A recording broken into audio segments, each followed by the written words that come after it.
Hello नमस्कार साथियों, स्वागत है आप सभी का हेमराज राय का ऑफिशियल यूट्यूब चैनल में। जैसा कि आपको पता है कि हम रीट के जो बाल विकास एवं शिक्षण विद्या हैं उसके बारे में अध्ययन कर रहे थे। इससे पहले हमारी जो क्या है 2 क्लासें पूर्ण हो चुकी है, यानी कि हमने क्या है 2 क्लासें पूरी कर ली। आज ये हमारी क्लास नंबर 3 है। अगर आप चैनल पर पहली बार जुड़ रहे हैं तो चैनल को सब्सक्राइब कर लीजिए, अपने साथियों के साथ शेयर कर दीजिए और वीडियो को लाइक कर दीजिए। तो आज अपन शुरुआत करते हैं और आज हमारा टॉपिक है कि विकास के सामान्य सिद्धांत। इसके बारे में हम चर्चा करने वाले हैं। इससे पहले हमारी 2 क्लास हो चुकी है, उसके बारे में हम ये चर्चा कर चुके हैं। तो शुरुआत करते हैं आज की सेशन की। तो आप जल्दी से नए साथी जुड़ रहे हैं तो सब्सक्राइब कर लें और अपने साथियों के साथ शेयर कर लें। शुरुआत करते हैं। आज हमारे क्या है विकास के सामान्य सिद्धांत के बारे में चर्चा करनी है हमें। और हमारा पहला सिद्धांत है समान प्रतिमान का सिद्धांत। यानी कि समान प्रतिमान का सिद्धांत क्या कहता है इसके बारे में सुनिए कि इस सिद्धांत के अनुसार जैसे माता पिता होते हैं उसी प्रकार की संरचना प्रतिमान मॉडल स्वरूप की संतानें को जन्म देते हैं। मान लीजिए जैसे एक माता पिता है तो वो क्या है उनकी संतान भी क्या है उन्हीं के जैसा स्ट्रक्चर होगा, उन्हीं के जैसी क्या है संरचना यानी उनकी रचना होगी, उन्हीं के जैसा वो दिखेंगे। जैसे एक मनुष्य का जन्म होता है, पक्षी के पक्षी का और मछली के मछली पैदा होती है। यानी ये क्या है, ये हमारा क्या है समान प्रतिमान का सिद्धांत है, जिसे हम संरचना प्रतिमान या मॉडल स्वरूप की संतानों के नाम से भी जानते हैं। इसमें एक मनुष्य के मनुष्य, पक्षी के पक्षी और मछली के मछली पैदा होती है। मतलब कहने का मतलब जैसी जो प्रजाति है उसके वैसा ही क्या है वंशानुक्रम आगे बढ़ता रहेगा। दूसरा हमारा ये सिद्धांत आ चुका है और उसका नाम है निरंतरता का सिद्धांत। कौन सा सिद्धांत है? तो निरंतरता का सिद्धांत। विकास गर्भाधारण के समय शुरू होता है और जीवन के अंतिम पड़ाव यानी कि जीवन पर्यंत मृत्यु पर्यंत से पहले क्या मृत्यु पर्यंत तक क्या है व्यक्ति कुछ ना कुछ सीखता रहता है। और ये विकास कहाँ से शुरू होता है? तो ये विकास शुरू होता है गर्भाधारण के समय से क्या है विकास शुरू हो जाता है। किसके समय से? तो गर्भाधारण के समय से क्या है विकास शुरू हो जाता है और ये जीवन के अंतिम पड़ाव यानी कि मृत्यु तक लगभग चलता रहता है। यानी कि जीवन पर्यंत चलने वाली प्रक्रिया कौन सी है? तो विकास है। इस बात का आप ध्यान रखें। तो अंतिम पड़ाव तक क्या है निरंतर विकास होता रहता है, क्योंकि विकास एक व्यक्ति एवं सतत प्रक्रिया है। यानी कि विकास क्या निरंतर चलने वाली क्या है प्रक्रिया है। तीसरा हमारा है एकीकरण का सिद्धांत। बालक को प्रारंभ में अपने विभिन्न अंगों के संचालन का ज्ञान नहीं होता, लेकिन जैसे जैसे वह क्या बड़ा होता है उसमें एक एक अंग के संचालन का ज्ञान पैदा होने लगता है। और एक ऐसा समय आता है जब वह अपने सभी अंगों का संचालन करना सीख जाता है। यानी कि जब एक शिशु होता है, जब उसका जन्म होता है तो क्या है कि वह किसी भी अपने अंग का संचालन होता है उसका ज्ञान नहीं होता है। जैसे जैसे वो बड़ा होता है फिर वो क्या है कि करवटें बदलना सीखता है, फिर वो बैठना जानता है, फिर पैरों और हाथों के माध्यम से चलना सीखता है, फिर धीरे धीरे खड़ा होता है, फिर बार बार गिरता है, फिर उठता है। ऐसा क्या है उसके लगातार ऐसा विकास होता जाता है। फिर एक समय ऐसा भी होता है जब वो अपने दोनों पैरों पर क्या है स्वतंत्र रूप से चलने में सक्षम हो जाता है। इसलिए क्या है कि ये बच्चा है, इसे एकीकरण के सिद्धांत के माध्यम से हम समझ सकते हैं कि क्या है विकास का जो प्रतिमान है मॉडल है वो क्या है कि लगातार क्या है आगे बढ़ता रहता है और उसे एक एक संचालन यानी एक एक अंग के संचालन का क्या है आगे पता चलता जाता है और वो उनका प्रयोग करता जाता है। नेक्स्ट है हमारा सहसंबंधता का सिद्धांत। कौन सा सिद्धांत है? तो सहसंबंधता यानी कि विकास अपने आप में एक दूसरे पक्ष से क्या है संबंधित रहता है। जैसे देखते हैं अपन एक बालक में जब विकास होता है तो एक पक्ष के विकास से दूसरा पक्ष प्रभावित होता है। यानी कि एक पक्ष होता है वह दूसरे पक्ष से क्या है प्रभावित होता है। जैसे जो शारीरिक विकास अच्छा होने पर क्या है मानसिक विकास अच्छा होता है। इसी क्रम में अगर मानसिक विकास अच्छा होगा तो संवेगात्मक भी अच्छा होगा, फिर नैतिक सामाजिक विकास ये सभी क्या है एक दूसरे को प्रभावित करते हैं और इनके साथ क्या है इन सभी विकास के सभी पक्षों में क्या है सहसंबंधता पाई जाती है। यानी कि एक विकास अच्छा होगा तो वो दूसरा विकास उसको प्रभावित करेगा और वो क्या है एक दूसरे से संबंधित सहसंबंध बनाएंगे और उनसे क्या है कि एक बालक के विकास में क्या है सभी अपना अपना एक महत्वपूर्ण योगदान प्रदर्शित करेंगे। अगला है सामान्य से विशिष्ट क्रियाओं का सिद्धांत। वो क्या है कि कोई भी बालक जब विकास को प्राप्त करता है तो प्रारंभ में वह सामान्य क्रियाएं करता है, फिर क्या है वह विशिष्ट क्रियाएं करते हैं। इसलिए इसे बोलते हैं कि सामान्य से क्या है, सामान्य से ये विशिष्ट क्रियाओं का सिद्धांत। सर्वप्रथम वो क्या है, सामान्य क्रियाएं करता है और उसके बाद क्या है वह विशिष्ट क्रियाएं। जैसे अभी मैंने बात की थी, जैसे वो करवटें बदलना, फिर वो धीरे धीरे जैसे करवटा बदलता है, फिर वो बैठा रहना सीखता है, फिर वो घुटनों के बल चलता है, फिर वो दोनों पैरों पर खड़ा होने का प्रयास करता है, और फिर एक समय ऐसा होता है तब वो क्या दोनों पैरों पर स्वतंत्र रूप से क्या है चलने लग जाता है। यानी कि धीरे धीरे उसका क्या है सामान्य से विशिष्ट की ओर क्या है विकास होता जाता है। नेक्स्ट है हमारा ये चक्राकार विकास का सिद्धांत है। इस बात का ध्यान रखना है कि ये लाइन है कि इस सिद्धांत के अनुसार कोई भी विकास रेखीय नहीं होता है। ये लाइन आप विशेष ध्यान रखें कि कोई भी विकास क्या है रेखीय नहीं होता है। यानी कि रेखा का मतलब ये सीधा, ये रेखीय, यानी कि कोई भी विकास रेखीय कभी नहीं होता है। वो क्या होता है, वो एक चक्र के रूप में होता है, एक चक्र के रूप में होता है, एक गोलाकार के रूप में एक चक्र के समान होता है। देखिए आगे कि विकास रेखीय नहीं होता है, बल्कि बार बार उसकी गति और मात्रा में क्या है अंतर आता रहता है। विकास चक्र के अनुसार गर्भावस्था व शेषावस्था में क्या है तीव्र विकास होता है। अब यहाँ से ध्यान देना, यानी कि गर्भावस्था और शेषावस्था में क्या विकास कैसा होता है, तो विकास होता है तीव्र। उसके बाद जो बाल्यावस्था है, बाल्यावस्था में विकास की गति कैसी हो जाती है, तो बाल्यावस्था इसमें विकास की गति क्या हो जाती है मंद।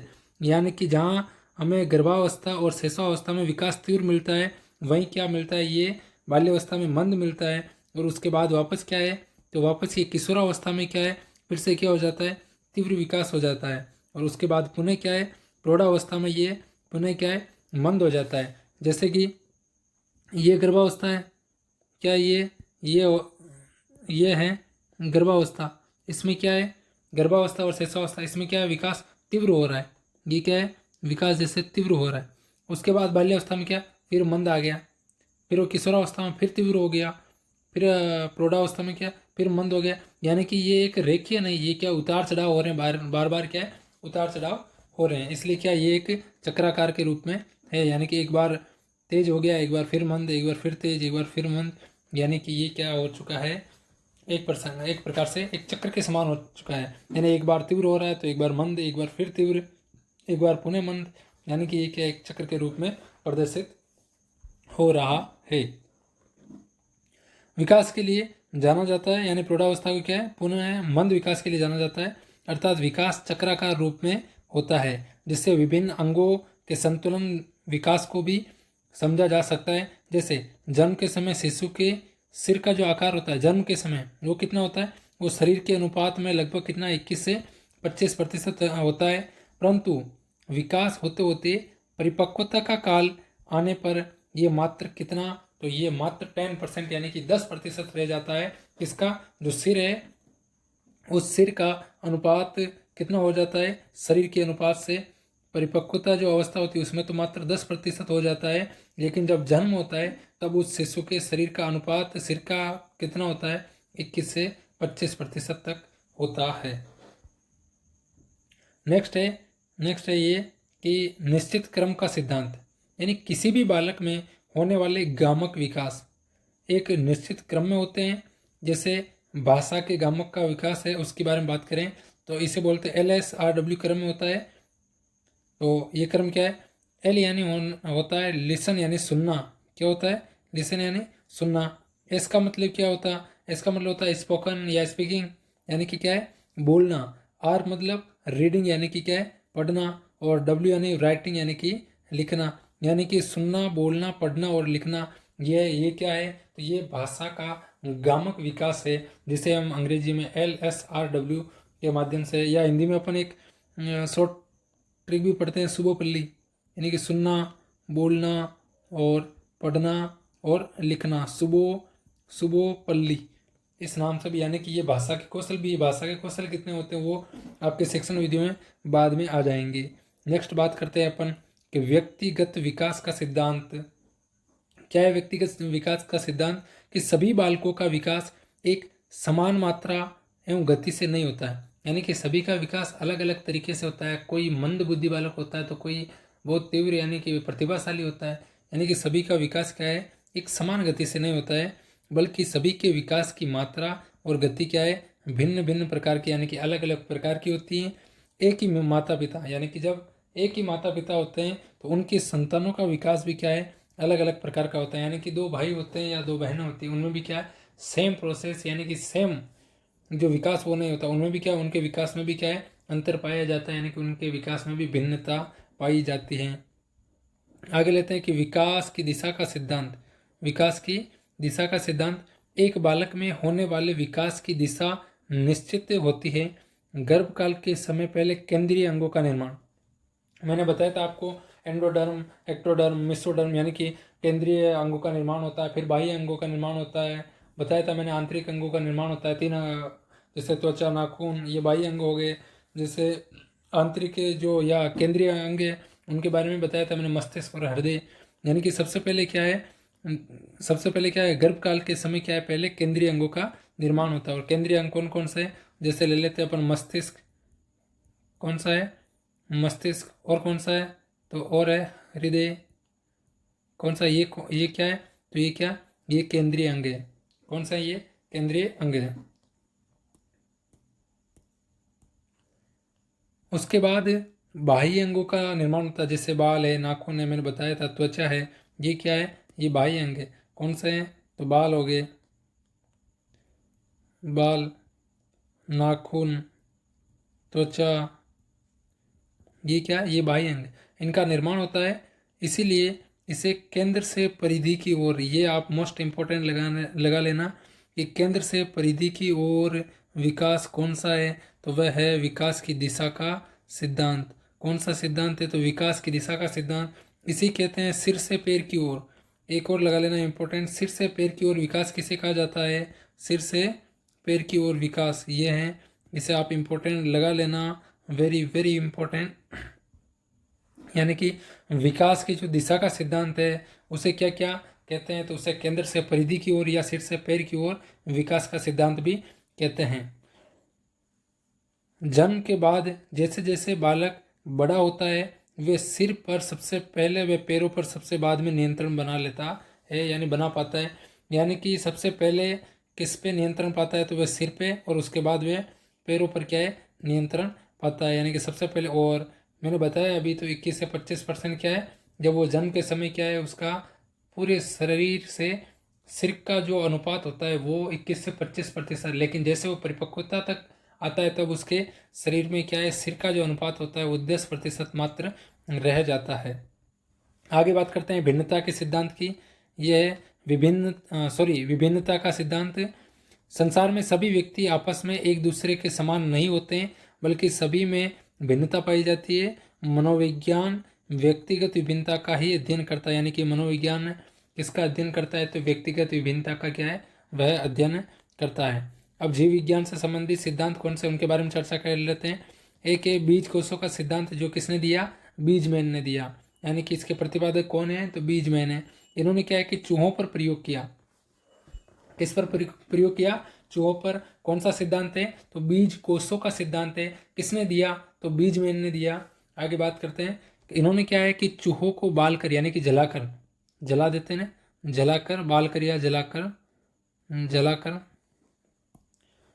बाल कर उनकी पूंछ काट दी।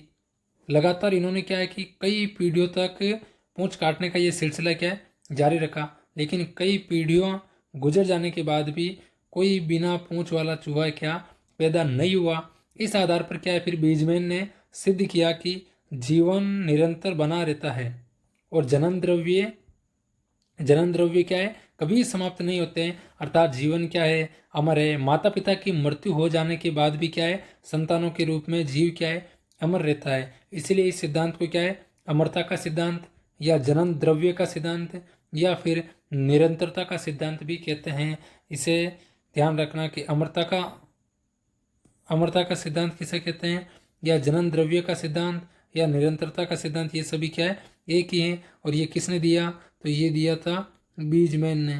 किसने दिया, बीजमैन ने बीज कोशों का क्या है, सिद्धांत दिया। और इन्होंने किसके ऊपर प्रयोग किया, तो इन्होंने क्या है, चूहों के ऊपर प्रयोग किया था। इन्होंने चूहों की क्या है, कई बार तो चूहों को जला दिया और कई बार क्या है, उनकी पूंछ को काट दी। लेकिन क्या है, वह संतान, माता पिता की मृत्यु के बाद भी क्या है, वह गुण क्या है, संतान में विद्यमान रहते हैं, और इसी को उन्होंने क्या अमरता या जनन द्रव्य या निरंतरता का सिद्धांत कहा है। अगली बात करते हैं, और अगले हैं हमारे अर्जित गुणों के संक्रमण का सिद्धांत।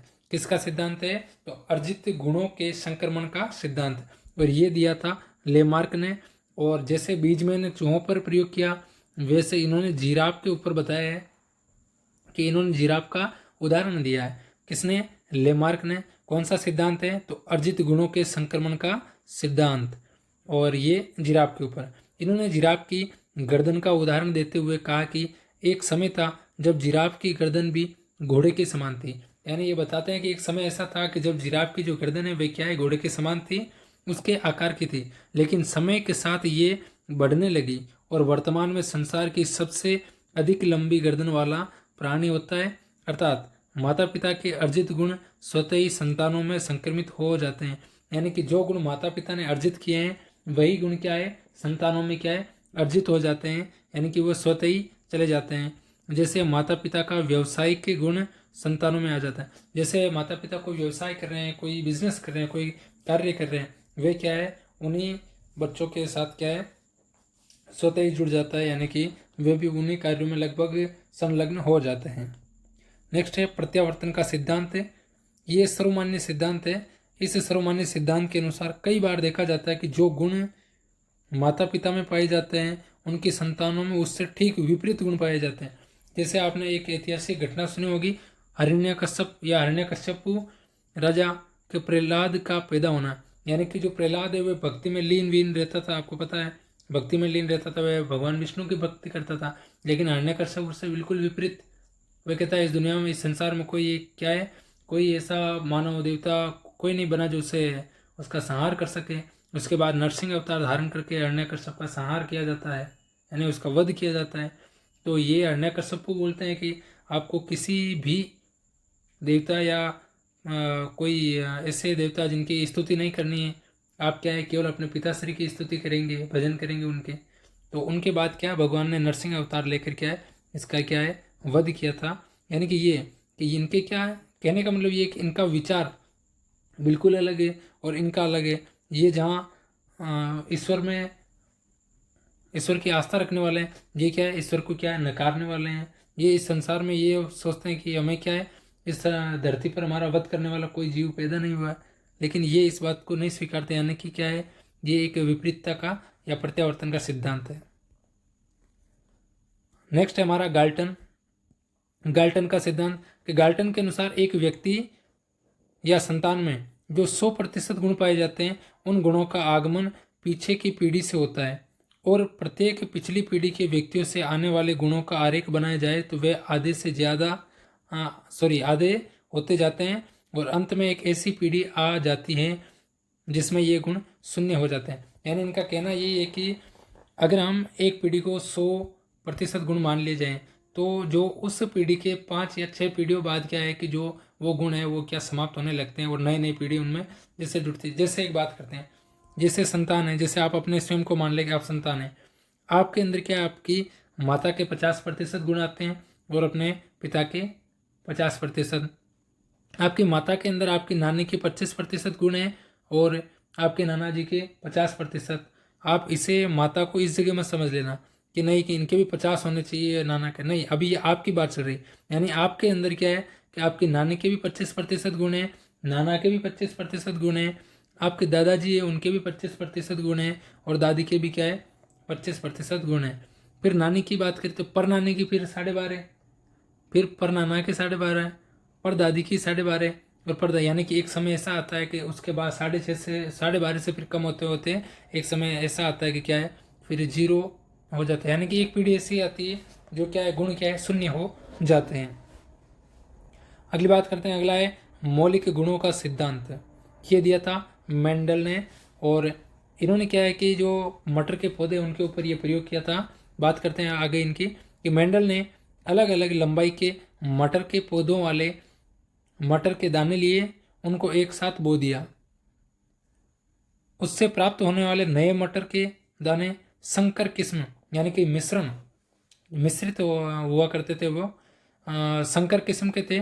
जब इन्हें दोबारा से बोया गया तो 50% औसत आकार के रह गए और 25-25% क्या है फिर लंबे व बौने हो गए, तथा तीसरी पीढ़ी में बौने पर आधे लंबे व आधे बौने पौधे हो गए और औसत आकार का कोई पौधा नहीं बचा। इसी प्रयोग के आधार पर मेंडल ने सिद्ध किया कि कोई भी प्राणी तीसरी पीढ़ी में आते आते अपने मौलिक गुणों को ग्रहण कर लेता है। जैसे कहावत भी है, नानी के गुण नातिन में और दादा के गुण पुत्र में आ जाते हैं।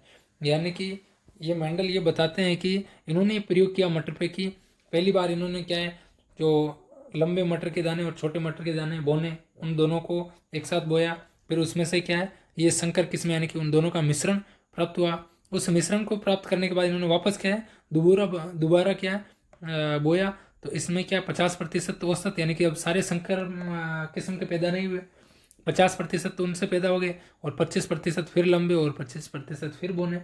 फिर वापस तीसरी बार इन्हें बोया तो फिर क्या है आधे लंबे और आधे बोने क्या है प्राप्त हुए। यानी कि ये तीसरी पीढ़ी, ये एक पीढ़ी में इन्होंने क्या ये बोया था, दूसरी में ये, और तीसरी पीढ़ी में आते आते ये क्या है वापस अपने वर्तमान स्वरूप को क्या है प्राप्त कर लिया। इसलिए मेंडल ने ये सिद्ध किया कि जो भी प्राणी है वह तीसरी पीढ़ी में क्या है अपने जो मौलिक गुण होते हैं उनको क्या है ग्रहण कर लेता है। जैसे नानी के गुण किस में आ जाते हैं नातिन में, और दादा के क्या है गुण किस में आते हैं पौत्र में आ जाता है। ये बात इन्होंने बताई थी।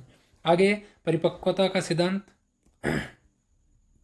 परिपक्वता का सिद्धांत ये दिया था अर्नोल्ड गेसेल ने, और ये कहाँ के थे अमेरिकी विद्वान थे। इन्होंने परिपक्वता का सिद्धांत दिया और ये कहते हैं कि एक बालक जैसे जैसे बड़ा होता है वैसे वैसे उसके तंत्रिका तंत्र में होने वाली वृद्धि उसके परिपक्वता के लिए महत्वपूर्ण होती है, तथा परिपक्वता में उसके सामाजिक सांस्कृतिक वातावरण का भी प्रभाव पड़ता है। इन्होंने कहा कि एक बालक का विकास एक निश्चित दिशा में होता है। गर्भकाल में जब भ्रूणावस्था होती है तो सबसे पहले केंद्रीय अंगों यानी कि मस्तिष्क और क्या है हृदय अंगों यानी कि ये आ गया हृदय और मस्तिष्क आदि का क्या है निर्माण होता है। उसके बाद बाह्य अंगों का निर्माण जैसे बाल नाखून वगैरह होता है। इससे केंद्र से परिधि की ओर और अंदर से बाहर की ओर और समीप से दूरी की ओर या प्रोक्सी मोडिस्टल विकास कहते हैं। क्या कहते हैं इसे इसे कहते हैं केंद्र से परिधि की ओर।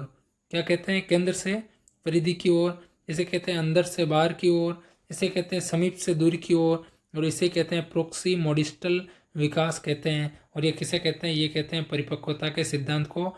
ये किसने दिया तो ये अर्नोल्ड गेसेल ने दिया 1925 में दिया। कब दिया 1925 में सिद्धांत दिया। कहाँ के विद्वान है अमेरिका के विद्वान है। ठीक है, इसी प्रकार से नेक्स्ट आगे देखिए। इसी प्रकार से जन्म के बाद बालक में विकास के दौरान सिर से पैर की दिशा में नियंत्रण, यानी अभी मैंने बताया था कि पहले क्या है अपने सिर के ऊपर नियंत्रण बनाना प्रारंभ करता है और धीरे धीरे क्या है वो सिर नियंत्रण बनाते बनाते हुए सबसे बाद में क्या है पैर के ऊपर अपना नियंत्रण बनाता है। तो ये नियंत्रण पैदा होता है, इसलिए इसे सिर से पैर की ओर सिद्धांत, सिर से पैर की ओर मस्तोदमुखी क्या कहते हैं मस्तोदमुखी या कहते हैं सिपेलो कोडल विकास भी इसे कहते हैं। यानी कि इसे क्या कहते हैं सिर से पैर की ओर मस्तोदमुखी या सिपेलो कोडल विकास किसे कहते हैं। ये परिपक्वता के जो सिद्धांत है जो अर्नोल्ड गेसेल ने दिया जो अमेरिका के विद्वान है 1925 में इन्होंने ये सिद्धांत दिया था। इन्हें क्या है सिपेलो कोडल मस्तोदमुखी सिर से पैर की ओर और ये सारे इन्हें कहा जाता है। यही सिद्धांत क्या है विकास की जो दिशा है इसका सिद्धांत एक अपने भारतीय विद्वान हुए उनका नाम है कुप्पू स्वामी। इन्होंने भी क्या है ये सिद्धांत दिया था। अब ये देखिए आप कि जन्म के बाद बालक में परिपक्वता की दिशा यानी कि एक बच्चा कैसे परिपक्वता को प्राप्त करता है। जैसे ये बालक की आयु है कि कितने वर्ष का होगा और ये होने वाली क्रिया यानी कि क्या क्या क्रियाएं वह करता है। जब 1 माह का होता है तो वो सिर को ऊपर उठाना और आंखों पर नियंत्रण यानी कि आंखों पर नियंत्रण करना शुरू कर देता है और क्या है सिर को ऊपर उठाने का क्या है बार बार वो बच्चा क्या है प्रयास करता है। 2 माह का होता है तो वो सीने पर नियंत्रण करने का प्रयास करता है और 4 माह का होता है तब वो सहारे से बैठना लग जाता है। जब 7 माह का होता है तो बिना सहारे बैठने लग जाता है और जब 9 माह का होता है तब वो क्या है किसी सहारे को पकड़कर खड़ा होना लग जाता है और 10 माह का होता है तो घुटनों के बल चलने लग जाता है। 11 माह का होता है तो बिना सहारे खड़ा होना और सहारा देने पर 2 पैरों पर चलना वो क्या है प्रारंभ कर देता है और जब वह 12 माह का होता है तब वो स्वतंत्र रूप से क्या है अपने दोनों पैरों पर चलना प्रारंभ कर देता है या चल सकता है या शुरू कर देता है। अब एक है आत्म विनियमन यानी सेल्फ रेगुलेशन, यानी कि छोटे बच्चे अपने स्वयं के स्तर पर खाने पीने सोने जगने के नियम बना लेते हैं। यानी कि एक बच्चा है वह सुबह जल्दी उठ रहा है और नाइट में जल्दी सो रहा है, यानी कि वो अपने स्वयं के क्या नियम बना रहा है, वही क्या आत्मनियमन यानी कि सेल्फ रेगुलेशन कहलाता है या आत्म विनियमन कहलाता है। अगला है परस्पर सामंजस्य। ये क्या है कि विकास के दौरान एक बालक उपस्थित होने वाली दो विपरीत परिस्थितियों में प्रभावपूर्ण तरीके से सामंजस्य यानी कि तालमेल बना लेता है। वे क्या परस्पर सामंजस्य, वो यानी कि सामंजस्य बिठाने का प्रयास करने लग जाता है, जो उसके सामने जो विपरीत परिस्थितियां होती हैं उनके साथ वो क्या है एडजस्ट करना शुरू कर देता है, वही क्या है परस्पर सामंजस्य है। पारिस्थितिकी तंत्र का सिद्धांत ये दिया था यूरी ब्रोन फैन ब्रेनर ने, और जो कहाँ के विद्वान है वह रूस के विद्वान है। इकोलॉजिकल थ्योरी इन्होंने दी थी पारिस्थितिकी तंत्र, और किसने दी थी ये यूरी ब्रोन फैन ब्रेनर। इन्होंने बालक के विकास में पारिस्थितिकी तंत्र के योगदान को स्पष्ट करते हुए 5 मंडल बताते हुए विकास को क्या है स्पष्ट किया है। और ये मंडल कौन कौन से हैं, इनमें से क्वेश्चन हर बार आता है, इस बात का आपको ध्यान रहे। पहला है लघु मंडल जिसे अपन माइक्रो सिस्टम कहते हैं, दूसरा है मध्य मंडल जिसे हम मीसो सिस्टम कहते हैं, तीसरा है बाह्य मंडल जिसे हम एक्जो सिस्टम कहते हैं, चौथा है वृहत मंडल जिसे हम मैक्रो सिस्टम कहते हैं, और पांचवा है घटक मंडल जिसे हम क्रोनो सिस्टम कहते हैं। एक एक की बात करते हैं। सबसे पहले लघु मंडल यानी कि माइक्रो सिस्टम। इस मंडल में क्या है कि बालक का परिवार, मित्र मंडली, पड़ोस और उसका विद्यालय आता है। यानी कि इस मंडल में कौन कौन से पक्ष आते हैं, तो बालक का परिवार आता है इसके अंदर, इसमें मित्र मंडली आती है, इसमें पड़ोस आता है और उसका क्या है विद्यालय आता है। और बालक अपने जीवन में सबसे अधिक क्या है सबसे अधिक इन्हीं क्षेत्रों से क्या है सीखता है। दूसरा होता है मध्य मंडल, यानी कि ये जो अपन ने ऊपर लघु मंडल है इनके साथ संबंध है वही क्या है मध्य मंडल है, सीधी बात है। यानी कि मिसो मंडल क्या है देखिए, यानी कि वही जो बालक का परिवार, आस पड़ोस और मित्र मंडली और विद्यालय इनके साथ जो संबंध सम्मिलित होते हैं वही क्या होते हैं, वही मध्य मंडल होते हैं। वही क्या होते हैं, वही मध्य मंडल। कौन कौन से, जो परिवार, आस पड़ोस, मित्र मंडली और विद्यालय इनके साथ जो संबंध पाए जाते हैं वो क्या होते हैं, वह मध्य मंडल होते हैं। इनके बीच के आपस में संबंध भी बालक के विकास को क्या है प्रभावित करते हैं। तीसरा है बाह्य मंडल जिसे हम एक्सो सिस्टम कहते हैं। इस मंडल में उन क्षेत्रों को सम्मिलित किया जाता है जिनका संबंध क्या है बालक के प्रत्यक्ष रूप से नहीं होता है लेकिन अप्रत्यक्ष रूप से प्रभाव पड़ता है। जैसे माता पिता का कार्यस्थल, यानी कि माता पिता कहाँ कार्य करते हैं, कहाँ काम करते हैं, वह एक है सार्वजनिक स्थल और एक है धार्मिक स्थल। इनसे क्या है सीधा संबंध नहीं होता बालक का, लेकिन क्या ये सभी भी क्या है बालक को प्रभावित करते हैं। चौथा है, इसे आप मोस्ट इंपॉर्टेंट लगा लेना कि वृहत मंडल मैक्रो सिस्टम। इस मंडल में क्या है बालक का समाज, राज्य, देश आदि को सम्मिलित किया जाता है और जिससे वह क्या है सामाजिक, सांस्कृतिक और नैतिक मूल्यों को क्या है ग्रहण करता है। समाज, राज्य और देश ये किसमें, ये वृहत मंडल में, जबकि धार्मिक स्थान और सार्वजनिक स्थल और माता पिता कार्यस्थल ये किसमें, तो ये तीसरे वाले में जिसे हमने नाम दिया बाह्य मंडल। लघु मंडल में क्या विद्यालय, मित्र मंडली और उसका आस पड़ोस है, ये क्या है ये लघु मंडल है। और मध्य मंडल में क्या है उनके बीच जो संबंध पाए जाते हैं वे क्या है मध्य मंडल। और पांचवा हमारा लास्ट है घटक मंडल। इसे क्या है कि ऐतिहासिक और वर्तमान से संबंधित विभिन्न प्रकार की घटनाएं, यानी कि इतिहास से संबंधित घटनाएं और वर्तमान से संबंधित विभिन्न प्रकार की जो घटनाएं हैं एक बालक को प्रभावित करती है, अर्थात बालक उन पर क्या है घटनाओं के प्रभाव आते हैं और यही क्या है ये घटक मंडल होता है। यानी कि जो यूरी फ्रॉन जो ब्रेनर है उसने क्या है बालक के विकास को क्या है पारिस्थितिकी तंत्र है उसके माध्यम से स्पष्ट किया है। और वो कहाँ के विद्वान थे, वो रूस के विद्वान थे। कौन थे, तो ये थे अपने यूरी ब्रोन फैन ब्रेनर। तो आज की क्लास अपनी यहीं तक समाप्त करते हैं। आज हमारी क्लास नंबर ये कौन सी हो गई, ये हमारी क्लास नंबर हो गई 3। और अब आप साथी सभी क्या है वीडियो को लाइक करेंगे और जो नए साथी जुड़ रहे हैं वे सभी क्या करेंगे, वह सभी चैनल को सब्सक्राइब करेंगे और अपने साथियों के साथ क्या है इसे शेयर करेंगे ताकि जो आपके अन्य मित्र, आपके भाई बंधुजन है वे क्या है इन रीट की क्लासों से जो बाल विकास है उनकी क्लासों को ले पाएँ और अपने जो रीट है उस रीट में क्या है अच्छा स्कोर बना पाएँ। उस रीट 2025 में वो क्या है पात्रता एग्ज़ाम जल्दी से क्लियर कर और क्या है मेंस के लिए सज्ज हो जाएं। तो आज को आपको जो ये क्लास मिली है ये हमारी तीसरी क्लास हो चुकी है। अब यही कार्य है कि आप जल्दी से जल्दी क्लास को क्या है शेयर कर देंगे और अपने चैनल को क्या है इसी तरह बढ़ाते रहेंगे। तो आज का सेशन करते हैं अपन यही समाप्त, मिलते हैं अपन नेक्स्ट क्लास में। तो कर देते हैं आज का सेशन यही समाप्त। आप सभी स्वस्थ रहें, मस्त रहें और अपने सभी परिजनों का, माता पिता, मित्रों सभी का ख्याल रखें और अपनी तैयारी को क्या निरंतर बनाए रखें। जय हिंद, जय भारत।